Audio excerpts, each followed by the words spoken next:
Assalamualaikum, dear viewers. I'm Akib Suhail, lecturer in English, Punjab College, Abdul Hakim.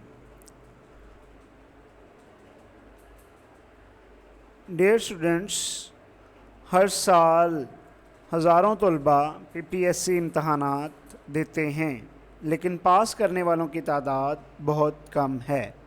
इसकी कुछ वजूहात हैं जिन पर आज हम बात करने जाएंगे। कामयाब होने वाले तलबा का तर्ज़ अमल, सबक याद करने का तरीका, प्रिपरेशन मेथड बहुत ही लैक होता है। अगर आप अपने बहुत से PPSC इम्तहानात दे चुके हैं और रिज़ल्ट मस्बत नहीं आ रहे, तो ये वीडियो आपके लिए बहुत ही हेल्पफुल साबित होगी।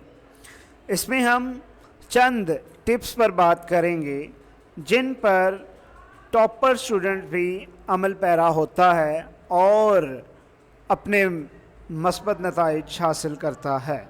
तो अगर इन चंद टिप्स पर हम भी अमल कर लें तो आप बहुत से इम्तहानात को बआसानी पास कर सकते हैं। तो अब हम अपनी वीडियो का बाकायदा आगाज़ करते हैं। जैसे कि आप हेडिंग देख रहे हैं कि 5 tips to pass PPSC FPSC educators test, how to get 80+ marks in PPSC exams.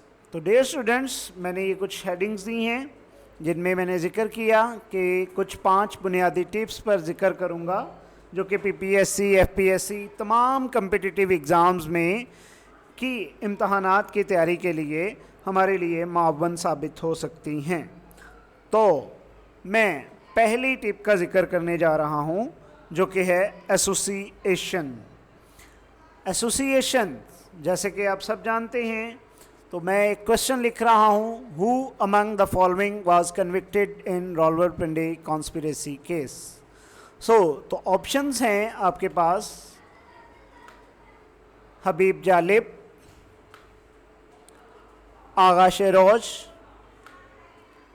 फैज़ अहमद फैज़, मीर तकी मीर।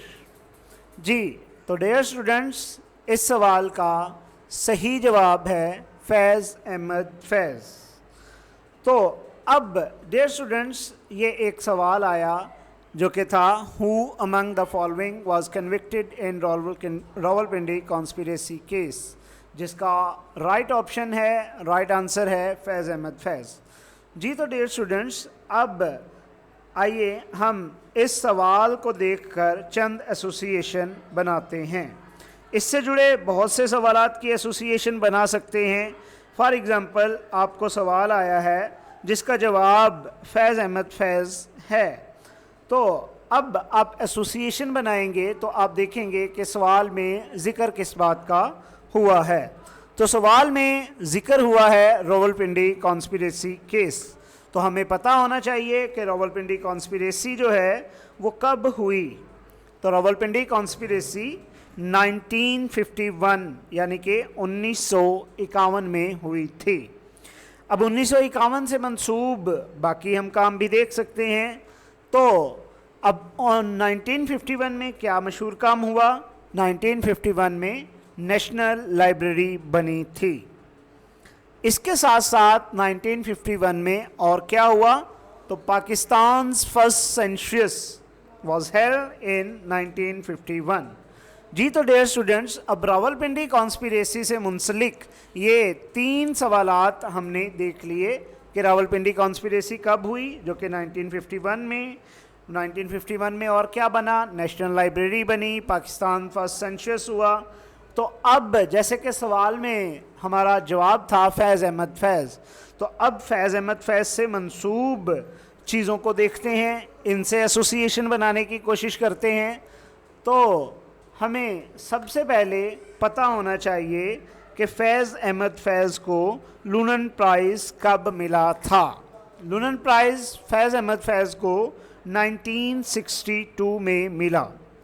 अब फैज़ अहमद फैज़ का पहला शायरी मजमुआ कब आया और उसकी मशहूर कुतुब का ज़िक्र कर सकते हैं। तो मशहूर के जैसे कि आपके सामने स्क्रीन पर नज़र आ रही हैं, नक्शे फरियादी, दस्ते सबा, जंदान नामा। तो ये फैज़ अहमद फैज़ की चंद मशहूर नज़में हैं। अब इसके बाद फैज़ अहमद फैज़ से मंसूब बाकी बातें देखें तो फैज़ अहमद फैज़ वफ़ात कब पाए। फैज़ अहमद फैज़ डाइड इन 1911। अब 1911 में एक फेमस काम हुआ, वो क्या था कि पार्टीशन ऑफ बंगाल जो है वो कैंसिल हुई थी। Partition of Bengal cancelled in 1911। तो ये यहाँ पर डियर स्टूडेंट्स, हमें जैसे कि अभी जिक्र किया है कि पार्टीशन ऑफ बंगाल कैंसिल हुई 1911 में, तो हमें ये भी पता होना चाहिए, यहाँ पर एक नया सवाल जन्म लेता है कि पार्टीशन ऑफ बंगाल हुई कब थी। तो पार्टीशन ऑफ बंगाल 1905 में हुई थी। अब ये भी एसोसिएट किया जा सकता है कि 1905 में लॉर्ड कौन था और किंग कौन था। तो इस तरह से हम डियर स्टूडेंट्स बहुत सी एसोसिएशन बनाकर एक सवाल के मुख्तलिफ सवालात तैयार कर सकते हैं। जी तो डियर स्टूडेंट्स, ये थी हमारी पहली टिप एसोसिएशन, जिसमें हमने देखा कि रावलपिंडी कॉन्स्पिरेसी का जिक्र हुआ, उसमें रावलपिंडी कॉन्स्पिरेसी फैज़ अहमद फैज़ का जिक्र हुआ तो फैज़ अहमद फैज़ से मंसूब और रावलपिंडी कॉन्स्पिरेसी से मंसूब हमने तमाम तर चीज़ें जो हैं इस एक एसोसिएशन से देखी। तो डियर स्टूडेंट्स, अब बढ़ते हैं हम अपनी सेकंड टिप, जो कि है टॉपिक बेस्ड ऑन एमसीक्यूज़। जी तो डियर स्टूडेंट्स, जैसे कि आप जानते हैं कि हमारी सेकंड टिप थी टॉपिक बेस्ड ऑन सेंटेंस। तो इसको शुरू करने से पहले हम एक सवाल देखते हैं जो कि पीएमएस 2018 के इम्तहान में पूछा गया था, और वो सवाल है first Nobel prize in physics was awarded to. अब किसे दिया गया? चंद साइंटिस्ट का जिक्र होगा, फिज़िक्स का जिक्र होगा। तो उनमें जो है 4 ऑप्शन आपको नज़र आ रहे हैं, जिनमें सेकंड ऑप्शन जो है बिल्कुल दुरुस्त है। तो अब जैसे कि आपको मालूम है कि first Nobel prize was awarded to Roentgen, तो अब रियॉन्टन से मंसूब हम बाकी चीज़ों को देखते हैं। तो टॉपिक बेस्ड ऑन सेंटेंस से मुराद इस टॉपिक के सारे एमसीक्यूज़ को हमने कवर करना है। यहाँ पर देखते हैं कि टॉपिक में नोबेल प्राइज़ का जिक्र हुआ, तो अब ये प्राइज़ कब और किसे दिया गया? सबसे ज़्यादा प्राइज़ इस वक्त जो है दुनिया में किसके पास है? तो सबसे ज़्यादा नोबेल प्राइज़ यूएसए के पास हैं, यूनाइटेड स्टेट्स ऑफ अमेरिका, उसके बाद यूनाइटेड किंगडम यानी कि यूके के पास हैं। तो इसके बाद हम डियर स्टूडेंट्स हम देखेंगे who was the first Muslim who got the Nobel prize. अब वो हैं अनवर सादात। अनवर सादात साहब थे जिनको पहला जो है मुस्लिम फिजिक्स थे जिन्हें नोबेल प्राइज़ मिला।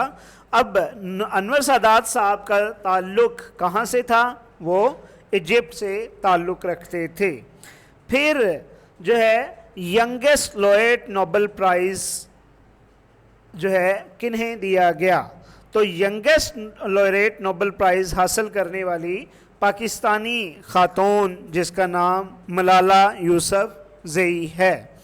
तो इसके बाद नोबेल प्राइज़ की कैटेगरी याद करेंगे, कब किसे मिला, किसे दिया गया, कहाँ से जाता है, और इस तरह से हम हमारी सेकंड टिप जो के बारे में जो है कंफर्म करते हैं। तो अब हम बढ़ते हैं हमारी तीसरी टिप जो कि है बैकग्राउंड हिस्ट्री। तो बैकग्राउंड हिस्ट्री को देखेंगे तो हमारे पास एक क्वेश्चन आ रहा है हमारी स्क्रीन पर, third battle of Panipat fought in the year. अब third battle of Panipat was fought in the year 1750, 1761, 1755 और 1764। तो ये 4 ऑप्शन हैं हमारे पास, जिनमें से राइट ऑप्शन है 1761। अब इस जंग की सारी हिस्ट्री को पढ़ेंगे।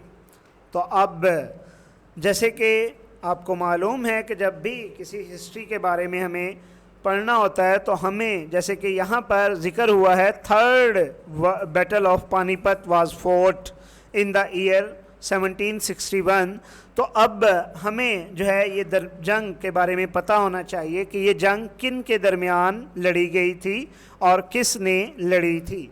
तो ये जंग जो है अहमद शाह अब्दाली ने लड़ी और किन के अगेंस्ट लड़ी अगेंस्ट मराठा एम्पायर। तो ये जनाब हमें मालूम पड़ा कि थर्ड बैटल ऑफ पानीपत जो है वो अहमद शाह अब्दाली ने लड़ी थी, जो कि मराठा एम्पायर के ख़िलाफ़ लड़ी गई थी। तो अब इसके बाद हम देखेंगे कि इस जंग में जो है जीत किसे हासिल हुई। तो अहमद शाह अब्दाली को जीत हासिल हुई। अब ये देखेंगे कि पानीपत की ये जंग थर्ड है, लेकिन अब हमें पता होना चाहिए कि फर्स्ट और सेकेंड वर्ल्ड वार जो है, सेकेंड पानीपत की जो जंग थी वो कब लड़ी गई। तो फर्स्ट जो पानीपत की लड़ाई थी वो 1526 में लड़ी गई, जो कि इब्राहिम और लोदी के दरमियान लड़ी गई थी, जब मुग़ल एम्पायर खड़ा हुआ था। तो इसके बाद अब पहली जंग के बारे में हमें मालूम पड़ा कि पहली जंग जो है वो 1526 में लड़ी गई इब्राहिम और लोदी के दरमियान, जबकि मुग़ल एम्पायर खड़ा हुआ था। तो दूसरी जंग जो है, दूसरी पानीपत की लड़ाई 1556 में लड़ी गई, जो कि बहराम खान और हिनू के दरमियान हुई। तो इस तरह आपको बैटल्स का क्वेश्चन भी तैयार हो जाएगा। तो आप सब जंगों के बारे में पढ़ेंगे और इस तरह से आपको सारी जंगें आहिस्ता आहिस्ता तैयार होती जाएंगी। जी, तो डियर स्टूडेंट्स, ये थी हमारी तीसरी टिप। तो अब हम बढ़ते हैं हमारी चौथी टिप की जानिब, जो कि है एब्रीवेशंस। अब एब्रीवेशन, जैसे कि हम जानते हैं, मुखफ़फ़ात को बोलते हैं, मुखफ़फ़ को बोलते हैं कि हम वर्ड्स को मुख्तसरन बयान करते हैं। तो एब्रीवेशंस में हम चीज़ों को एब्रीवेट करते हैं। तो इसमें जैसा कि हमें मालूम है कि जो है विटामिन्स की एब्रीवेशंस बनाई जाती है। तो विटामिन ए जो है वो नाइट ब्लाइंडनेस की जो है मौजब बनता है। इसी तरह विटामिन बी बेरी की बाइस बनता है, और विटामिन सी की डेफिशिएंसी जो है वो स्कर्वी की बाइस बनता है। इसी तरह विटामिन डी जो है उससे रिकेट, और विटामिन ई जो है स्टेरिलिटी का बाइस बनता है। स्टेरिलिटी मीन बांझपन। तो ये कुछ बीमारियों का जिक्र किया हमने, जैसे कि विटामिन ए की कमी से नाइट ब्लाइंडनेस होती है, विटामिन बी की कमी से बेरी होती है, विटामिन सी की कमी से स्कर्वी, विटामिन डी की कमी से रिकेट, और विटामिन ई की कमी से स्टेरिलिटी जो है वो ये बीमारियां जन्म लेती हैं। तो डियर स्टूडेंट्स, अब ये बीमारियां सारी की सारी याद रखने की बजाय हम इसके एब्रीवेशंस बनाएंगे। तो जैसे कि आप जानते हैं विटामिन ए जो कि नाइट ब्लाइंडनेस है, तो उससे हमने एब्रीवेट किया नाइट को। तो विटामिन बी जो है बेरी, उससे हम एब्रीवेशन बनाते हैं बड़ी, तो नाइट बड़ी। इसी तरह विटामिन सी की डेफिशिएंसी से स्कर्वी होती है, तो इसको हम बना लेते हैं स्केरी। अब विटामिन डी से रिकेट, अब रिकेट का एब्रीवेशन जो है हम रखते हैं और इसी तरह विटामिन ए की डेफिशिएंसी से स्टेरिलिटी, तो स्टेरिलिटी से हम लेते हैं स्टाइल। तो इस तरह से हम इन सारे विटामिन्स की डेफिशिएंसीज को इस एक छोटे से फिक्रे से याद कर सकते हैं, जो कि है नाइट बड़ी, स्केरी और स्टाइल वाली थी। तो इस तरह से डियर स्टूडेंट्स हमने जो है एब्रीवेशंस बनाई कि नाइट बड़ी, स्केरी और स्टाइल वाली थी। तो बजाय हमने कि हर बीमारी का बड़ा बड़ा नाम याद करने के, हम एक ही ये एब्रीवेशन याद कर लेते हैं कि नाइट बड़ी, स्केरी और स्टाइल वाली थी। तो इससे हमारा एब्रीवेशन वाला पोर्शन भी कवर हो जाता है। तो डियर स्टूडेंट्स, अब हम बढ़ते हैं अपनी पांचवी टिप, जो कि है डेली न्यूज़पेपर। जी, तो डियर स्टूडेंट्स, जैसा कि आप जानते हैं कि जब भी आप पीपीएससी, एफपीएससी या किसी भी कम्पिटिटिव एग्ज़ाम्स की तैयारी करते हैं तो उसमें न्यूज़पेपर बहुत अहम रोल अदा करते हैं।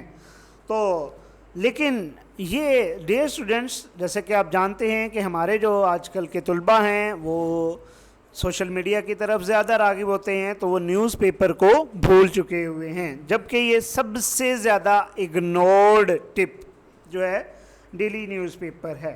तो आज हम इस पर ज़रा देखेंगे कि पीपीएससी, एफपीएससी में एक बाकायदा पोर्शन रखा जाता है जनरल नॉलेज का। तो वो जो जनरल नॉलेज के सवालात आते हैं वो 20 से 25 क्वेश्चंस जो हैं वो जनरल नॉलेज के होते हैं, जो कि हमारे करंट अफेयर्स पर मबनी होते हैं, और वो सारे के सारे हमारे क्वेश्चंस डेली न्यूज़पेपर से हमें आते हैं। तो डियर स्टूडेंट्स, अब मैं ये भी बताता चलूँ कि आपने न्यूज़पेपर को डील कैसे करना है, how to deal with the newspaper, how much time you require for reading newspaper daily. तो आपको सबसे पहले तो आपको एक रीडिंग हैबिट बनाना होगी, आपको पढ़ाई की आदत बनाना होगी, आपको रोज़ाना के मामूल के मुताबिक जो है अपनी वक्त में से कुछ वक्त जो है वो अपने अखबार को देना होगा, और वो वक्त जो है वो ज़्यादा से ज़्यादा 50 से 60 मिनट्स होना चाहिए।